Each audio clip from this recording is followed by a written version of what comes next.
Kutipan dalam sebuah geografi.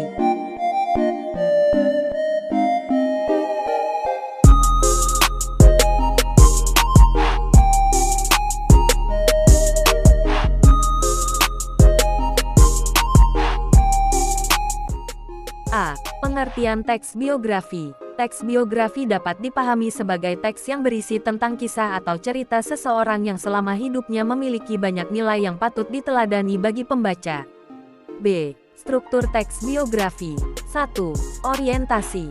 Bagian ini mencakup pengenalan tokoh dan latar belakang kisah atau peristiwa yang akan diceritakan pada bagian selanjutnya. 2.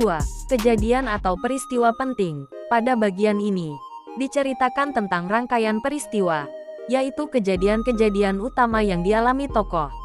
Bagian ini disusun secara kronologis sesuai urutan waktu. Terkadang, penulis juga menyertakan beberapa komentar pada bagian-bagian tertentu dalam kronologi peristiwa. 3. Reorientasi. Bagian ini berisi komentar atau pernyataan simpulan mengenai rangkaian peristiwa yang telah diceritakan sebelumnya. Reorientasi berperan sebagai penutup pada teks biografi dan bersifat opsional.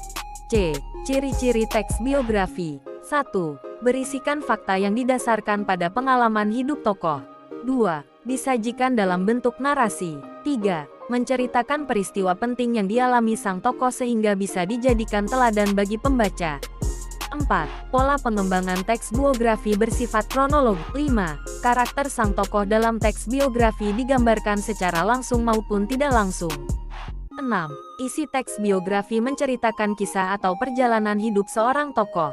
7. Menggunakan beberapa unsur kebahasaan seperti kata hubung, kata rujukan, kata kerja, waktu, aktivitas, dan tempat.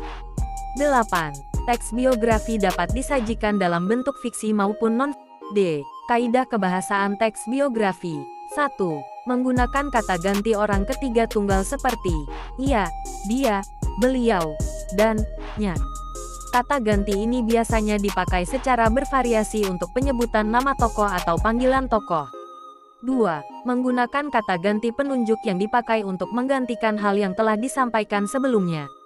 Kata ganti penunjuk ditandai dengan kata ini dan itu. 3. Menggunakan penanda waktu berupa konjungsi seperti sejak dan ketika. 4. Menggunakan kata depan yang menunjukkan keterangan waktu seperti pada. 5. Menggunakan penanda waktu berupa nomina seperti nantinya atau kelak. Langkah-langkah menyusun teks biografi. 1. Mengumpulkan informasi dasar tokoh yang akan diceritakan. Mulai nama gelar kalau ada, tempat tanggal lahir, nama orang tua, dan riwayat singkat sang tokoh. 2. Menggali data dan informasi yang berkaitan dengan sang tokoh dari berbagai sumber. 3. Memilah dan memilih data dan informasi yang diperlukan. 4. Mengolah semua data dan informasi yang diperlukan untuk membangun teks biografi. 5. Merangkai semua informasi dengan kalimat yang runut dan bernalar sesuai dengan kaidah kebahasaan dalam menyusun teks biografi. 6. Membangun abstrak teks biografi yang akan dibangun. 7. Mengembangkan abstrak teks biografi sesuai dengan struktur teks biografi, yakni membangun bagian orientasi, mengurutkan semua peristiwa yang dialami sang tokoh, dan menuliskan atau menyampaikan pendapat penulis tentang sang tokoh yang diceritakan. Contoh kutipan dalam sebuah geografi.